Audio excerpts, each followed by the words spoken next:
Miqtë e mi, është një dhimbje madhe ajo Shqipëri sot, që të gjithë së bashku po e vuajmë, sepse kam 5 ditë që flasin për Dritan Gonxhaj, është apo nuk është UÇK-s.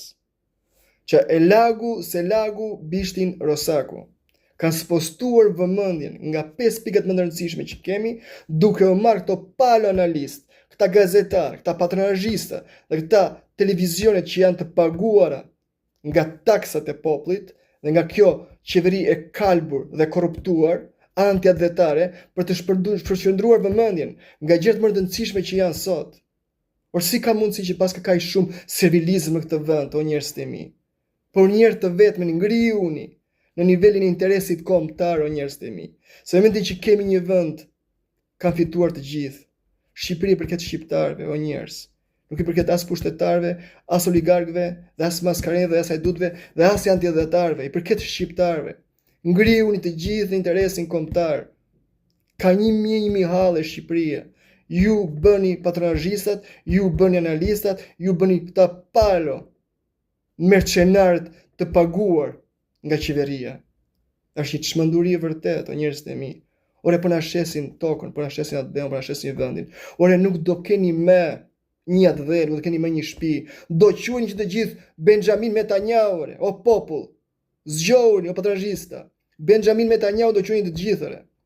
Pasi të blenë gjithë Shqipërinë, do quheni të gjithë Benjamin Netanyahu, atë që bën në Palestinë. Sa shtyrë të Izraelin në Palestinë, se investitor erdhi, bli këtu, bli atje dhe pastaj zbohu të gjithë nga toka që kishin tyret. Te do bëjnë dhe në Shqipëri.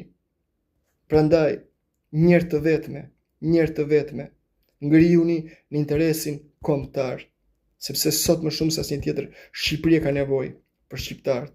Dhe ka nevojë që ne të jemi të gjithë bashkë, të bashkuar, sepse nuk është e mundur që ky vend të vuajë kaq shumë nga këta anti-advetar që ka.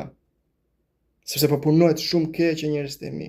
Kemi një shpopullim të jashtëzakonshëm të këtij vendit. Është bërë çdo gjë e programuar. Po mbyllen shkollat. Nuk ka më rini më. Një vend i cili nuk ka më rini më vdes. Dhe nuk ka të ardhmë parësimër. Po mbyllen shkollat. S'kemi më njerëz më. Në Shqipëri ka vetëm pleqet dhe qendere. Pleqet sepse duan të vdesin aty, sepse aty kur lindën do të vdesin sepse është toka e tyre, edhe qend janë bërë më advetar se ata që kanë në parlament më. Vetëm këta dy kanë vetëm në Shqipëri. Dhe është një çmenduri e vërtet, o njerëz të mi, që kemi kaq shumë servilizëm, kaq shumë parlaço dhe ndyrësira që në vend